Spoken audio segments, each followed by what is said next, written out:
ओम शांति। 27 मार्च 2022 अव्यक्त बाप दादा के महावाक्य। ओरिजिनल डेट 7 मार्च 1990। रूलिंग तथा कंट्रोलिंग पावर से स्वराज्य की प्राप्ति। आज बच्चों के स्नेही बाप दादा हर एक बच्चे को विशेष 2 बातों में चेक कर रहे थे। स्नेह का प्रत्यक्ष स्वरूप बच्चों को संपन्न और संपूर्ण बनाना है। हर एक में रूलिंग पावर और कंट्रोलिंग पावर कहाँ तक आई है, आज यह देख रहे थे। जैसे शरीर की स्थूल कर्मेंद्रियां आत्मा के कंट्रोल से चलती हैं, जब चाहे, जैसे चाहे और जहां चाहे वैसे चला सकते हैं और चलाते रहते हैं। कंट्रोलिंग पावर भी है। जैसे हाथ पांव स्थूल शक्तियां हैं, ऐसे मन बुद्धि संस्कार आत्मा की सूक्ष्म शक्तियां हैं। सूक्ष्म शक्तियों के ऊपर कंट्रोल करने की पावर अर्थात मन बुद्धि को, संस्कारों को जब चाहे, जहां चाहे, जैसे चाहे, जितना समय चाहे, ऐसे कंट्रोलिंग पावर, रूलिंग पावर आई है। क्योंकि इस ब्राह्मण जीवन में मास्टर ऑलमाइटी अथॉरिटी बनते हो। इस समय की प्राप्ति सारा कल्प राज्य रूप और पुजारी के रूप में चलती रहती है। जितना ही आधा कल्प विश्व की राज्य सत्ता प्राप्त करते हो, उस अनुसार ही जितना शक्तिशाली राज्य पद व पूज्य पद मिलता है, उतना ही भक्ति मार्ग में भी श्रेष्ठ पुजारी बनते हो। भक्ति में भी श्रेष्ठ आत्मा की मन बुद्धि संस्कारों के ऊपर कंट्रोलिंग पावर रहती है। भक्तों में भी नंबरवार शक्तिशाली भक्त बनते हैं, अर्थात जिस इष्ट की भक्ति करनी चाहे, जितना समय चाहे, जिस विधि से करनी चाहे, ऐसी भक्ति का फल, भक्ति की विधि प्रमाण, संतुष्टता, एकाग्रता, शक्ति और खुशी को प्राप्त करते हैं। लेकिन राज्य पद और भक्ति के शक्ति की प्राप्ति का आधार यह ब्राह्मण जन्म है। तो इस संगम युग का छोटा सा एक जन्म सारे कल्प के सर्व जन्मों का आधार है। जैसे राज्य करने में विशेष बनते हो, वैसे ही भक्त भी विशेष बनते हो, साधारण नहीं। भक्त माला वाले भक्त अलग हैं, लेकिन आप आपे ही पूज्य, आपे ही पुजारी आत्माओं की भक्ति भी विशेष है। तो आज बाप दादा बच्चों के इस मूल आधार जन्म को देख रहे थे। आदि से अब तक ब्राह्मण जीवन में रूलिंग पावर, कंट्रोलिंग पावर सदा और कितनी परसेंटेज में रही है, इसमें भी पहले अपनी ही सूक्ष्म शक्तियों के रिजल्ट को चेक करो। रिजल्ट में क्या दिखाई देता है? इन विशेष 3 शक्तियों मन बुद्धि संस्कार पर कंट्रोल हो तो इसको ही स्वराज्य अधिकारी कहा जाता है। तो यह सूक्ष्म शक्तियां ही स्थूल कर्मेंद्रियों को संयम और नियम में चला सकती हैं। रिजल्ट क्या देखी? जब, जहां और जैसे इन तीनों बातों में अभी यथाशक्ति है, सर्वशक्ति नहीं है लेकिन यथाशक्ति, जिसको डबल विदेशी अपनी भाषा में समथिंग अक्षर यूज करते हैं, तो इसको ऑलमाइटी अथॉरिटी कहेंगे। माइटी तो है लेकिन ऑल है। वास्तव में इसको ही ब्राह्मण जीवन का फाउंडेशन कहा जाता है, जिसका जितना स्व पर राज्य है, अर्थात स्व को चलने और सर्व को चलाने की विधि आती है, वही नंबर आगे लेते हैं। इस फाउंडेशन में अगर यथाशक्ति है तो ऑटोमेटिकली नंबर पीछे हो जाता है।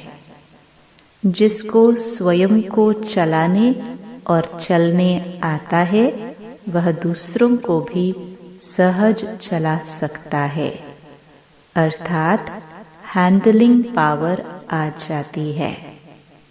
सिर्फ दूसरे को हैंडल करने के लिए हैंडलिंग पावर नहीं चाहिए।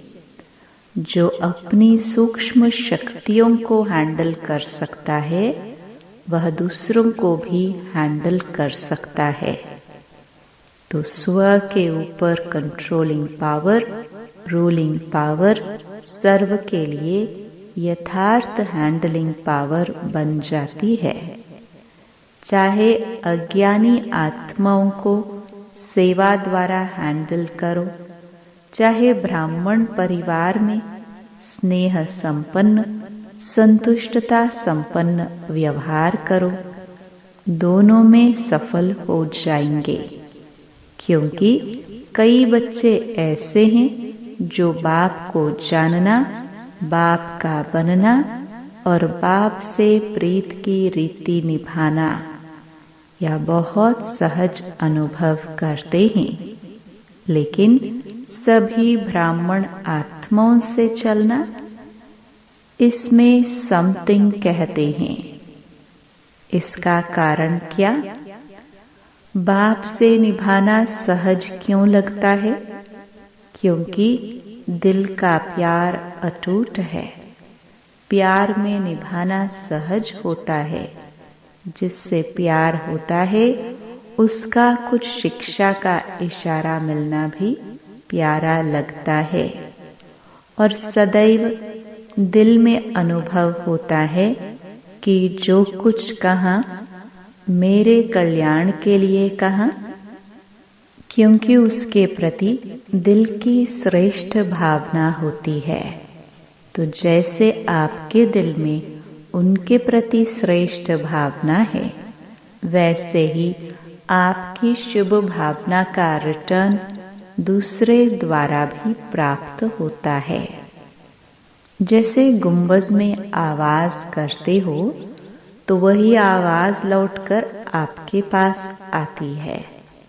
तो जैसे बाप के प्रति अटूट, अखंड, अटल प्यार है, श्रेष्ठ भावना है, निश्चय है, ऐसे ब्राह्मण आत्माएं नंबरवार होते हुए भी आत्मिक प्यार अटूट, अखंड है। वैरायटी चलन, वैरायटी संस्कार देखकर प्यार करते हैं तो वह अटूट और अखंड नहीं होता है। किसी भी आत्मा के अपने प्रति व दूसरों के प्रति चलन अर्थात चरित्र व संस्कार दिल पसंद नहीं होंगे तो प्यार की परसेंटेज कम हो जाती है। लेकिन आत्मा का श्रेष्ठ आत्मा के भाव से आत्मिक प्यार उसमें परसेंटेज नहीं होती है। कैसे भी संस्कार हो, चलन हो, लेकिन ब्राह्मण आत्माओं के सारे कल्प में अटूट संबंध है, ईश्वरीय प्यार है। बाप ने हर आत्मा को विशेष चुनकर ईश्वरीय परिवार में लाया है। अपने आप नहीं आए हैं, बाप ने लाया है। तो बाप को सामने रखने से हर आत्मा से भी आत्मिक अटूट प्यार हो जाता है। किसी भी आत्मा की कोई बात आपको पसंद नहीं आती, तब ही प्यार में अंतर आता है। उस समय बुद्धि में यही रखो कि इस आत्मा को बाप ने पसंद किया है। अवश्य कोई विशेषता है, तब तो बाप ने पसंद किया है। शुरू से बाप दादा बच्चों को यह सुनाते रहते हैं कि मानो 36 गुणों में किसमें 35 गुण नहीं हैं, लेकिन एक गुण भी विशेष है, तब बाप ने उनको पसंद किया है। बाप ने उनके 35 अवगुण देखे व एक ही गुण देखा। क्या देखा? सबसे बड़े ते बड़ा गुण व विशेषता बाप को पहचानने की बुद्धि, बाप के बनने की हिम्मत, बाप से प्यार करने की विधि है, जो सारे कल्प में धर्म पिताओं में भी नहीं थी, राज्य नेताओं में भी नहीं, धनवानों में भी नहीं, लेकिन उस आत्मा में है। बाप आप सबसे पूछते हैं कि आप जब बाप के पास आए तो क्या गुण संपन्न होके आए थे? बाप ने आपकी कमजोरियों को देखा क्या? हिम्मत बढ़ाई है ना कि आप ही मेरे थे, हैं और सदा बनेंगे, तो फॉलो फादर करो ना। जब विशेष आत्मा समझ किसी को भी देखेंगे, संबंध संपर्क में आएंगे, तो बाप को सामने रखने से आत्मा में स्वतः ही आत्मिक प्यार इमर्ज हो जाता है। आपके स्नेह से सर्व के स्नेही बन जाएंगे और आत्मिक स्नेह से सदा सभी द्वारा सद्भावना, सहयोग की भावना स्वतः ही आपके प्रति दुआओं के रूप में प्राप्त होगी।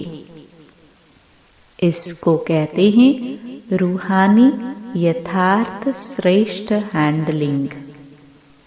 बाप दादा आज मुस्कुरा रहे थे। बच्चों में 3 शब्दों के कारण कंट्रोलिंग पावर, रूलिंग पावर कम हो जाती है। वह 3 शब्द हैं। 1 वाई, क्यों। 2 व्हाट, क्या। 3 वांट, चाहिए। यह 3 शब्द खत्म कर एक शब्द बोलो। वाई आए तो भी एक शब्द बोलो, वाह। व्हाट शब्द आए तो भी बोलो, वाह। वाह शब्द तो बोलना आता है ना। वाह बाबा, वाह मैं और वाह ड्रामा। सिर्फ वाह बोलो तो यह 3 शब्द खत्म हो जाएंगे। उस दिन भी सुनाया ना कि बाप दादा ने कौन सा खेल देखा। आप लोगों का एक चित्र पहले का बनाया हुआ है, जिसमें दिखाया है योगी योग लगा रहा है, बुद्धि को एकाग्रचित कर रहा है, बैलेंस रख रहा है, बैलेंस की तराजू दिखाई है। जितना बुद्धि का बैलेंस करता, उतना कोई बंदर आकर बैठ जाता। इन तीनों बातों के बंदर आ जाते हैं तो बैलेंस क्या होगा? हलचल हो जाएगी, बैलेंस नहीं रहेगा। तो यह तीन शब्द बैलेंस को समाप्त कर देते हैं, बुद्धि को नचाने लगते हैं। बंदर आराम से बैठ सकता है क्या? और कुछ नहीं हो तो पूंछ को ही हिलाता रहेगा। तो इसमें भी बैलेंस न होने के कारण बाप द्वारा हर कदम में जो दुआएं मिलती हैं, वह आत्मिक स्नेह कारण परिवार द्वारा जो दुआएं मिलती हैं, उससे वंचित हो जाते हैं। जैसे बाप से संबंध रखना आवश्यक है, ऐसे ईश्वरीय परिवार से संबंध रखना भी अति आवश्यक है। सारे कल्प में नंबर 1 आत्मा ब्रह्मा बाप और ईश्वरीय परिवार के संबंध संपर्क में आना है। ऐसे नहीं समझना, अच्छा बाप तो हमारा है, हम बाप के हैं। यह भी पास विद ऑनर की निशानी नहीं है, क्योंकि आप सन्यासी आत्माएं नहीं हो, ऋषि मुनि की आत्माएं नहीं हो, विश्व से किनारा करने वाले नहीं हो, लेकिन विश्व का सहारा बनने वाली आत्माएं हो। विश्व किनारा नहीं, विश्व कल्याणकारी हो। ब्राह्मण आत्माओं की तो बात छोड़ो, लेकिन प्रकृति को भी परिवर्तन करने के सहारे आप हो। परिवार के अविनाशी प्यार के धागे के बीच से निकल नहीं सकते हो।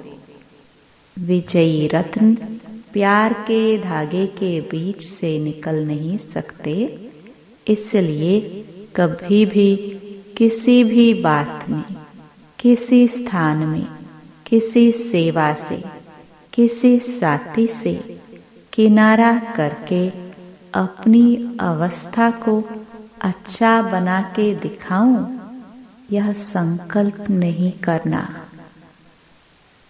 कहते हैं ना, हम इसके साथ नहीं चल सकते, उसके साथ चलेंगे, इस स्थान पर उन्नति नहीं होगी, दूसरे स्थान पर होगी। इस सेवा में विघ्न है, दूसरी सेवा में अच्छा होगा। यह सब किनारा करने की बातें हैं। अगर एक बार यह आदत अपने में डाली, तो यह आदत आपको कहाँ भी टिकने नहीं देगी, बुद्धि को एकाग्र रहने नहीं देगी, क्योंकि बुद्धि को बदलने की आदत पड़ गई। यह भी कमजोरी गिनी जाएगी, उन्नति नहीं गिनी जाएगी। सदैव अपने में शुभ उम्मीदें रखो, ना उम्मीद नहीं बनो। जैसे बाप ने हर बच्चे में शुभ उम्मीदें रखी, कैसे भी है, बाप लास्ट नंबर से भी कभी दिल शिकस्त नहीं बने, सदा ही उम्मीद रखी। तो आप भी न अपने से, न दूसरे से, न सेवा से, न उम्मीद, दिल शिकस्त नहीं बनो। दिल शाह बनो। शाह मना फ्राक दिल, सदा बड़ी दिल। कोई भी कमजोर संस्कार नहीं धारण कर लो। माया भिन्न भिन्न रूप से कमजोर बनाने का प्रयास करती है, लेकिन आप माया के भी नॉलेजफुल हो ना कि अधूरी नॉलेज है। यह भी याद रखो कि माया नए नए रूप में आती है, पुराने रूप में नहीं, क्योंकि वह भी जानती हैं कि यह पहचान लेंगे। बात वही होती है, लेकिन रूप नया धारण कर लेती है। समझा? अच्छा, टीचर्स माया के नॉलेजफुल हो। सिर्फ नॉलेज नहीं, लेकिन नॉलेजफुल हो। बाप को पहचान लिया। सिर्फ यह नहीं सोचो माया को भी पहचानना है। अभी बंधन में बंध गई हो, वह कठिन लगता है। मीठा बंधन लगता या थोड़ा मुश्किल बंधन लगता? सोचते हो यहाँ तो बहुत मरना पड़ेगा, बाप के बन गए, अब फिर यह करना है, यह करना है, कहाँ तक करेंगे? अगर यह पता होता तो आते ही नहीं। ऐसा सोच चलता है। जहाँ प्यार है वहाँ कोई मुश्किल नहीं। पतंगा भी क्षमा पर कुर्बान हो जाता है। तो आप श्रेष्ठ आत्माएं परमात्म प्यार के पीछे मुश्किल अनुभव कर सकती हो क्या? जब परवाना कुर्बान हो सकता है तो आप क्या नहीं कर सकती? जिस घड़ी मुश्किल अनुभव होता है तो जरूर प्यार की परसेंटेज में अंतर आ जाता है। इसलिए कुछ समय मुश्किल लगता है। अगर होवे ही मुश्किल तो सदा मुश्किल लगना चाहिए। कभी कभी क्यों मुश्किल लगता? परमात्मा और आपके बीच में कोई बात आ जाती है, इसलिए मुश्किल हो जाता है और परसेंटेज में फर्क पड़ जाता है। यह बीच से निकाल दो तो फिर सहज हो जाए। बाप दादा सदा कहते हैं, टीचर्स अर्थात सदा स्वयं हिम्मत में रहने वाली और दूसरों को हिम्मत देने के निमित्त बनने वाली। नहीं तो टीचर बनी क्यों? टीचर मना ही स्टूडेंट के निमित्त हैं। कमजोर को हिम्मत दे, आगे बढ़ाने की सेवा के निमित्त हो। सफल टीचर की पहली निशानी यह होगी, वह कभी हिम्मतहीन नहीं बनेंगी। जो खुद हिम्मत में रहता है वह दूसरों को भी हिम्मत जरूर देता है। खुद में ही हिम्मत कम होगी तो दूसरे को भी नहीं दे सकेंगे। अच्छा, चारों ओर के हिम्मते बच्चे मदते बाप के अधिकार को अनुभव करने वाले, सदा स्वराज्य की शक्तियों को हर समय प्रमाण प्रयोग में लाने वाले, सदा बाप और सर्व आत्माओं के अटूट स्नेही, सदा हर कार्य में संबंध संपर्क में वाह वाह के गीत गाने वाले, ऐसे ऑलमाइटी अथॉरिटी बच्चों को बाप दादा का याद प्यार और नमस्ते। वरदान: प्लेन बुद्धि बन सेवा के प्लान बनाने वाले यथार्थ सेवाधारी भव। यथार्थ सेवाधारी उन्हें कहा जाता है जो स्व की और सर्व की सेवा साथ साथ करते हैं। स्व की सेवा में सर्व की सेवा समाई हुई हो। ऐसे नहीं दूसरों की सेवा करो और अपनी सेवा में अलबेले हो जाओ। सेवा में सेवा और योग दोनों ही साथ साथ हो। इसके लिए प्लेन बुद्धि बनकर सेवा का प्लान बनाओ। प्लेन बुद्धि अर्थात कोई भी बात बुद्धि को टच नहीं करे, सिवाय निमित्त और निर्माण भाव के। हद का नाम हद का मान नहीं, लेकिन निर्माण। यही शुभ भावना और शुभ कामना का बीज है। स्लोगन: ज्ञान दान के साथ साथ गुण दान करो तो सफलता मिलती रहेगी। ओम